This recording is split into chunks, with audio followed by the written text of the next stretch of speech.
नमस्कार, मैं प्रेम शंकर आपका स्वागत करता हूं प्रेम शंकर मैथ्स 2.0 में।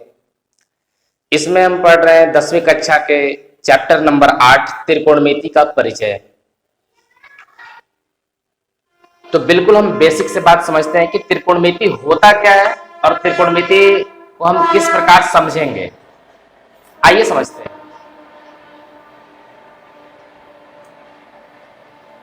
सबसे पहले त्रिकोणमिति जो होता है उसमें एक त्रिभुज होता है, समकोण त्रिभुज।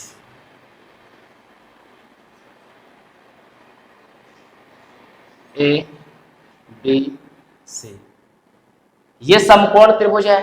समकोण त्रिभुज को हम क्या कहते हैं, परिभाषा क्या है इसका, कि वैसा त्रिभुज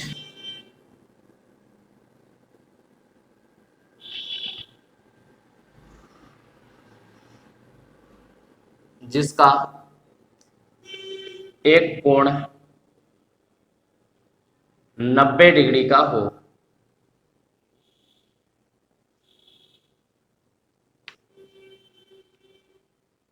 समकोण त्रिभुज कहलाता है।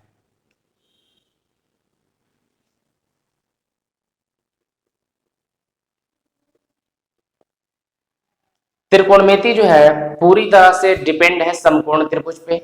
त्रिकोणमिति जो है पूरी तरह से निर्भर करता है समकोण त्रिभुज पे। समकोण त्रिभुज के बारे में समझते हैं पहले कि एक कोण इसका क्या होना चाहिए, 90 डिग्री का होना चाहिए। वैसा त्रिभुज जिसका एक कोण 90 डिग्री का हो समकोण त्रिभुज कहलाता है। यह समकोण त्रिभुज पर लागू होता है। और 10वीं कक्षा के बाद जब आप 12वीं कक्षा में जाइएगा तो किसी भी त्रिभुज पे लागू हो सकता है, वो 12वीं कक्षा की बात है। लेकिन 10वीं कक्षा में जो है सिर्फ और सिर्फ समकोण त्रिभुज से रिलेटेड हम पढ़ेंगे। अब समकोण त्रिभुज में कुछ बातें जान लेते हैं। तो समकोण त्रिभुज में कर्ण क्या होता है, तो कर्ण 90 डिग्री के सामने वाली, ये जो कोण को हम इस तरह से बनाते हैं तो 90, अगर कोण को इस प्रकार से हम कर दे, गोल कर दें, तो ये जो होता है 90 नहीं होता है। लेकिन जब कोण इस तरह से है और इसको हम चरखुट बना दें इस तरह से, तो ये होता है 90 डिग्री को माना जाता है। ठीक है, तो कर्ण क्या है कि 90 डिग्री के सामने वाली भुजा, 90 डिग्री के सम्मुख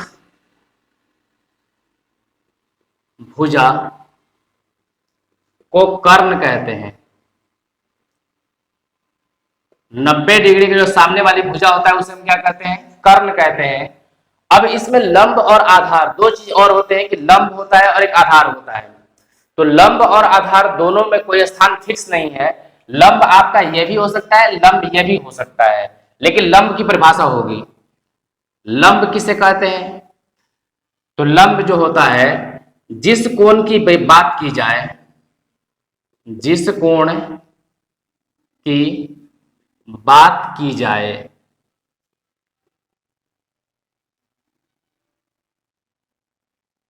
उसके सम्मुख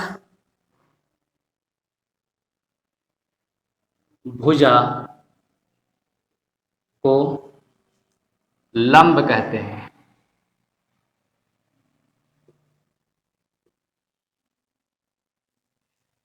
ठीक है, जिस कोण की बात की जाएगी, जिस कोण की बात की जाएगी उसके सामने वाली भुजा को हम लंब कहते हैं। जैसे अगर मान लिया कि सी की बात की जाएगी तो यहां लिख देते हैं कोण सी के लिए। देखिए हम बात कर रहे हैं कोण सी का, तो कोण सी के लिए जो इसके सामने की जो भुजा होगा ना वो लंब होगा। तो यानी कि हमारा कोण सी के लिए ए बी लंब है। अगर कोण ए की बात कर ली जाए, किसकी बात करना है, कोण ए की, तो कोण ए के लिए, कोण ए के सामने क्या है, बीसी है, तो कोण ए के लिए जो है बीसी लंब होगा। देखिए लंब और आधार दोनों फिक्स नहीं होते हैं, दोनों हमेशा बदलते रहते हैं।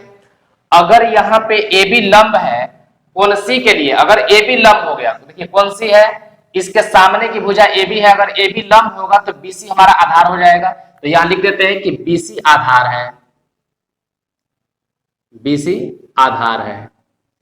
अगर कोण ए की बात करें तो ए के सामने, इस कोण के सामने यहां पे देख रहे हैं, इस सामने क्या है, बीसी है, तो बीसी हमारा लंब हो गया।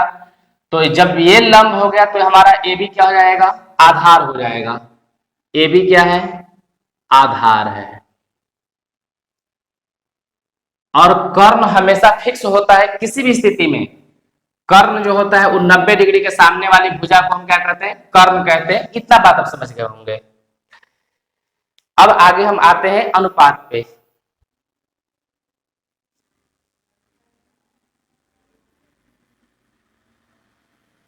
ए बी सी,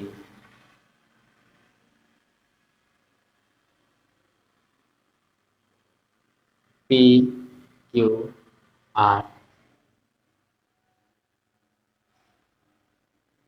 डी ई एफ, 3 4 5, 5 12 13 8 15।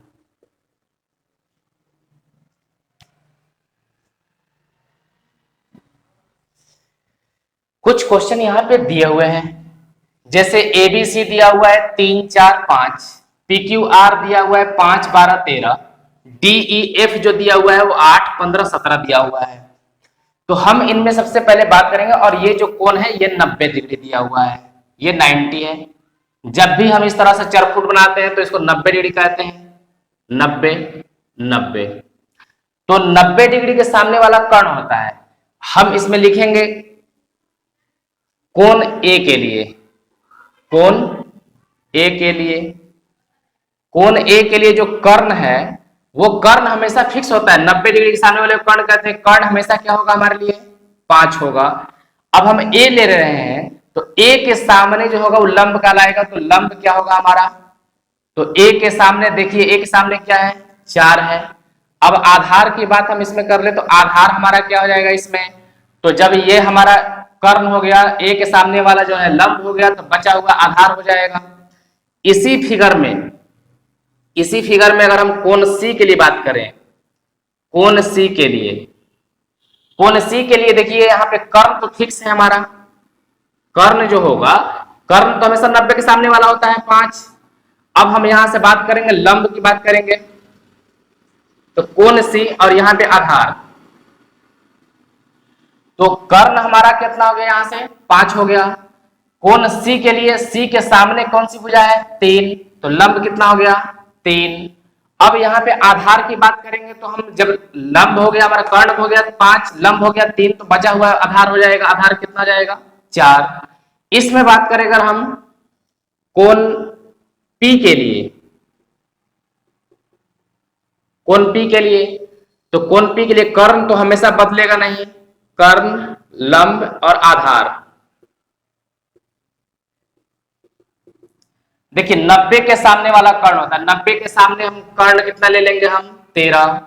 लंब जो होता है, लंब जो है हम किसके लिए ले रहे हैं, कोण पी के लिए, तो पी के सामने की भुजा कौन सी है, 12, तो हमारा लंब कितना हो गया, 12। बचा हुआ आधार। अगर इसी त्रिभुज में हम बात कर ले कोण आर के लिए, इस कोण के लिए, कोण आर के लिए, कोण आर के लिए कर्ण तो हर हालत में उतना ही रहेगा, कर्ण हमारा 13 होगा। 90 के सामने वाले को कर्ण कहते हैं। लंब किसे कहते हैं, तो लंब जिस कोण की बात की जाए उसके सामने वाली भुजा को हम लंब कहते हैं। आर का बात चल रहा है, आर के सामने क्या है, 5 है, तो लंब हमारा कितना जाएगा, 5। तो बचा कितना हमारा आधार, आधार कितना जाएगा, तो 12 हो जाएगा। इस फिगर में आप देखिए तो हम लिख लेंगे कोण डी के लिए, कोण डी के लिए जो कर्ण होगा, कर्ण तो यहाँ पे 90 के सामने वाले को कर्ण कहते हैं, तो हमारा कर्ण कितना हो जाएगा, 17 होगा। लंब जो है, लंब की बात कर ले हम, तो लंब जो है कोण डी के लिए, कोण डी के सामने जो है, ये जो हमारा कोण है इसके सामने की भुजा कौन है, तो 15 है। तो आधार कितना हो जाएगा हमारा, आधार जो है बचा हुआ कितना हो जाएगा, 8। अब कोण एफ की बात कर ले हम, कोण एफ के लिए, तो कोण एफ के लिए जो कर्ण होगा वो कर्ण 90 के सामने वाला होता है 17। लंब जो है, लंब जो होता है, हम एफ लेके चल रहे हैं तो एफ के सामने कितना है, 8, तो लंब हमारा 8 हो गया। और आधार जो है, आधार कितना हो जाएगा हमारा, तो 15 हो जाएगा। आप इनको जो है अच्छी तरह से कॉपी पे नोट कीजिए, इस पे प्रैक्टिस कीजिए, या फिर एक बार समझते हैं कि 90 के सामने वाले को कर्ण कहते हैं, 90 के सामने 5 है तो कर्ण हमेशा 5 ही 5 दोनों में रहेगा। लेकिन कोण ए के लिए लंब जो है 4 हो गया, इसके लिए कोण ए के लिए इसके सामने लंब है 4 और आधार जो है 3 हो जाएगा इसके लिए। लेकिन जब हम यही कोण सी की बात करते हैं तो कोण सी में लंब कितना होगा, देखिए सी के सामने का भुजा, तो सी के सामने 3, तो लंब 3 हो जाएगा, आधार कितना जाएगा 4। आप देख रहे हैं कि एक ही त्रिभुज में लंब और आधार, एक ही त्रिभुज में लंब और आधार दोनों चेंज हो जा रहे हैं। जैसे कि यहाँ पे आप देखिए कि लंब जो है 4 है कोण ए के लिए, लेकिन कोण सी के लिए लंब क्या है 3 है। तो लंब और आधार दोनों का स्थान जो है फिक्स नहीं होता है, वो बदली होते रहते हैं, लेकिन कर्ण का स्थान हमेशा क्या होता है, फिक्स होता है। 90 डिग्री के सामने वाली भुजा को हम हमेशा कर्ण कहते हैं। उम्मीद है इतना समझ में आ गया होगा। आप जब भी बैठिए तो कॉपी और कलम लेकर के बैठिए, और ये चैनल बिल्कुल नया है, आप इस चैनल को सब्सक्राइब कर दीजिए, नीचे बेल आइकन होगा उसको भी आप दबा दीजिए, ताकि जो भी हम यहाँ से वीडियो बनाएंगे तो आपको नोटिफिकेशन के माध्यम से आपको पहले मिलता रहेगा। अब आते हैं त्रिकोणमितीय अनुपात पे। त्रिकोणमितीय अनुपात,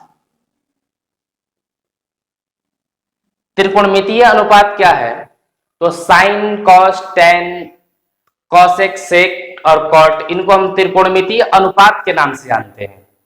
तो आपको एकदम बिल्कुल याद करने के एकदम आसान सा तरीका बताते हैं, बिल्कुल आसान तरीका है याद करने का। आप याद रखिएगा लाल बटा में कक्का, LAL, लाल बटा में कक्का। ये अगर आपको याद है तो बिल्कुल आसानी से आपको याद रहेगा, लाल बटा में कक्का, लाल बटा में कक्का। लाल बटा में कक्का का पहला क्या है, तो इसको हम कहते हैं साइन कहते हैं। सबसे पहले वाले को हम क्या कहते हैं, साइन कहते हैं, दूसरे वाले को हम कॉस कहते हैं और तीसरे वाले को टेन कहते हैं। याद रखने के लिए बताया गया है। तो साइन जो होता है, साइन, इसमें थीटा लगा देते हैं, इसको थीटा कहते हैं। साइन थीटा, एल से लंब और के से कर्ण, यहां पे हम लिख देते हैं एल से लंब और के से कर्ण और ए से आधार। अभी आप तीनों पढ़ चुके हैं, इससे पहले पढ़े हैं कि लंब क्या था, कर्ण क्या है और आधार क्या है। लंब जो होता है, जिस कोण की बात की जाए उसके सामने वाली भुजा को लंब कहते हैं।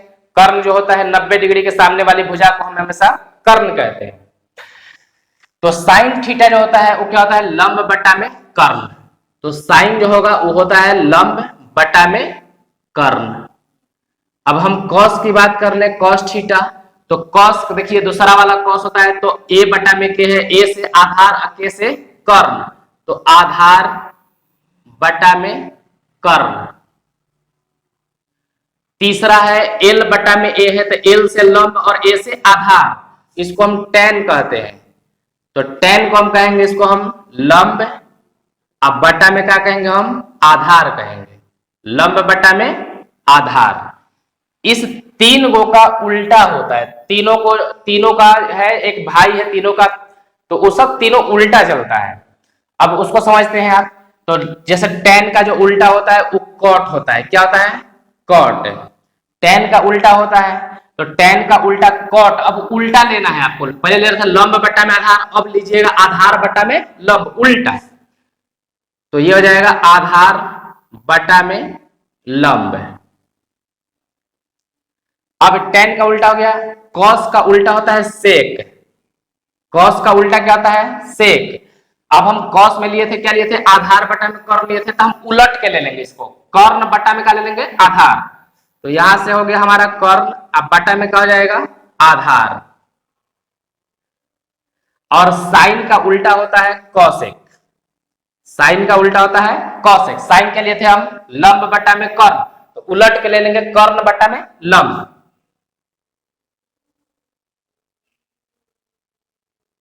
कर्ण बटा में लंब। यहां तक कोई दिक्कत नहीं है, बिल्कुल आपको समझ में आ रहा होगा। तो आप यहां से एक बात अनुभव किए होंगे कि जो साइन है इसका उल्टा है, देखिए लंब बटा में कर्ण है, लंब बटा में कर्ण, ठीक। इसका उल्टा क्या लिए हैं हम, यहाँ पे कर्ण बटा में लंब है, कर्ण बटा में लंब। उल्टा है। जैसे अगर 5 है तो इसका उल्टा अगर आप लिए हैं तो 5 बटा में 1 छिपा रहता है, तो 1 बटा 5 करते उलट दिए हैं आप। 5 है तो इसका उल्टा कहाँ होगा, 1 बटा में 5। यहाँ पे देखिए लंब बटा में कर्ण है तो इसको उलट दिए आप, कर्ण बटा में लंब कर दिए। तो इससे क्या होता है कि अगर हम साइन है, देखिए साइन थीटा जो है टीका है, लंब बटा में कर्ण है, और कर्ण बटा में लंब का है कौशिक है, तो इसका उल्टा होता है 1 बटा में क्या हो जाएगा, कौशिक हो जाएगा। 1 बटा में क्या हो जाएगा, कौशिक। जैसे 5 है इसका उल्टा क्या होगा, 1 बटा 5 होता है। समझ में आ रहा है? जैसे अगर मान ली कि अगर यहाँ पे 5 है, इसका उल्टा 1 बटा 5 है, तो 5 हम लिखेंगे ये बराबर कब होगा, जब 1 बटा में 1 बटा 5 कीजिएगा तब ना नीचे और चल जाएगा ऊपर है। आगे देखिए यहाँ पे 5 बराबर नीचे और चल जाएगा घूम के ऊपर, तो 5 का 1 बार 5 बटा में 1 बराबर हो जाएगा। तो इसी प्रकार से हम इसको लिखे हैं कि साइन थीटा बराबर 1 बटा में क्या होता है, कॉसेक। कॉस थीटा बराबर क्या हो जाता है, तो 1 बटा में सेक हो जाता है। और टेन थीटा बराबर क्या हो जाता है, 1 बटा में कॉट थीटा हो जाता है। इतना बात आप याद कर लीजिएगा, ये एक फार्मूला के तौर पे हम इसको लिख लिए हैं। इनका प्रयोग आगे के वीडियो में हम पढ़ेंगे। फिलहाल अभी आप इतना बात इसको कंठस्थ याद कर लीजिए, एक बार हमारे साथ रिवीजन कर लीजिए। साइन थीटा बराबर होता है लंब बटा में कर्ण, कॉस थीटा बराबर आधार बटा में कर्ण, टेन थीटा बराबर लंब बटा में आधार, कॉट थीटा बराबर आधार बटा में लंब, सेक थीटा बराबर कर्ण बटा में आधार, और कौशिक थीटा बराबर कर्ण बटा में लंब। ये बात आप बिल्कुल कंठस्थ क्या कर लीजिए, इसको याद कर लीजिए।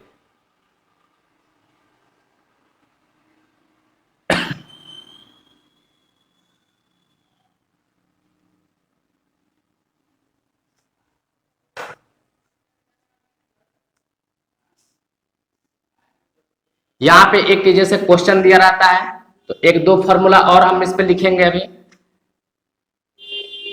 ये हमारा त्रिभुज है ए बी सी, ये इसका मान है 3 और इसका मान है 4। ये दिया हुआ है आपको क्वेश्चन में। क्वेश्चन में क्या दिया हुआ है कि ए बी जो है आपको दे दिया गया है 3, बी सी दे दिया है 4। तो एक चीज आप ये भी पढ़े होंगे, बचपन से आप पढ़ते आ रहे होंगे, पाइथागोरस प्रमेय।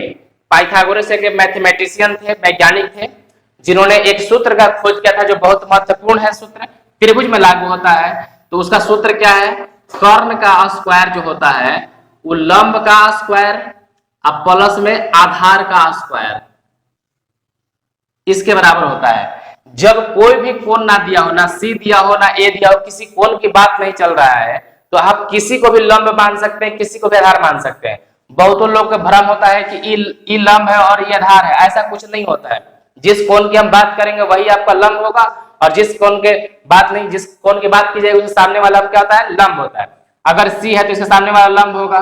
तो कर्ण, यहां से आप कर्ण निकाल सकते हैं। कर्ण कैसे निकालिएगा, तो लंब का स्क्वायर, कोई मान लीजिए 4 को मान लीजिए लंब, तो 4 का स्क्वायर प्लस आधार कितना है 3, 3 का स्क्वायर, तो कर्ण बराबर है चर्चाओं का 16 3 तिहाई 9। तो कर्ण बराबर क्या हो जाएगा, 16 9 25। यहां से स्क्वायर जो है अगर हम हटाते हैं तो अंडर रूट 25, और 25 का वर्गमूल कितना आ जाएगा 5। तो हमको कर्ण भी निकल गया। अब हमको अगर इसमें से कोई पूछेगा कि साइन निकालिए, आप साइन ए बराबर वाट, यहाँ पे कॉस ए बराबर वाट, टेन निकालिए टेन ए बराबर वाट, फिर कॉट, कॉट निकालिए कॉट ए बराबर वाट, सेक ए बराबर वाट, फिर कॉसेक ए बराबर वाट। अगर इतना चीज हमें निकालना है तो हम क्या करेंगे कि हमें पता चल गया ये सब बात, तो हम क्या करेंगे कि हम पहले लिखेंगे कोण ए के लिए। देखिए सब में ए है ना, तो कोण ए के लिए लिखेंगे, कोण ए के लिए, कोण ए के लिए, कोण ए हमारा यहां पे है। अभी हम कर्ण निकाल के ले आए, कर्ण कितना हो गया हमारा 5, 90 के सामने वाले को हम कर्ण कहते हैं। हमको ए के लिए, तो कर्ण तो हर हालत में हमारा कितना होगा 5 होगा। लंब की बात कर ले तो लंब कितना होगा, तो ए के सामने वाला, यहाँ पे साइन ए लगा हुआ है, यानी कि बात किसका चल रहा है, ए का बात चल रहा है। तो ए के सामने है, तो ए के सामने लंब कितना होगा 4 होगा। आधार कितना हो जाएगा, तो आधार बच गया सो 3 हो जाएगा। अगर साइन का बात करें, साइन ए, तो साइन ए बराबर पढ़े हैं लंब बटा में कर्ण, लंब बटा में कर्ण। तो आप देखिए लंब कितना हो जाएगा हमारा, लंब हो जाएगा 4 और कर्ण कितना जाएगा 5। अगर cos a का बात किया जाए तो cos a होता है आधार बटा में कर्ण, तो आधार बटा में कर्ण, आधार कितना है 3 और कर्ण कितना है 5। tan का बात करें tan a बराबर, तो tan a के लिए क्या होता है लंब बटा में आधार। लंब कितना है हमारा 4, आधार कितना है 3। कॉट का बात करें कॉट a बराबर का होता है उल्टा आधार बटा में लंब, तो ये हो जाएगा 3 बटा में 4। अब इधर देख लीजिए आप सेक के बारे में देख लीजिए, सेक a बराबर सेक a क्या होता है, तो सेक होता है कर्ण बटा में आधार, तो कर्ण अब बटा में लिखिएगा आधार। कर्ण का मान कितना है 5, आधार का मान कितना है 3, तो 5 बटा में 3 आंसर। और कौशिक की बात करें तो कौशिक का होता है कर्ण बटा में लंब होता है, तो कर्ण कितना है 5 और लंब कितना है 4। ये इसका आंसर है। आपके लिए एक HW दे रहे हैं, HW में आप क्या कीजिएगा कि जहां पर A है ना उसको आप C जो है उसको C पर बनाइएगा, और इस क्वेश्चन का आंसर हम अगले वीडियो में मिलवाएंगे। अगर ये वीडियो आपको अच्छा लगता है तो दोस्तों के पास आप उसको शेयर कीजिए, बेल आइकन को दबा दीजिए, सब्सक्राइब अगर चैनल को नहीं किया तो सब्सक्राइब कर लीजिए। धन्यवाद आपको देखने के लिए।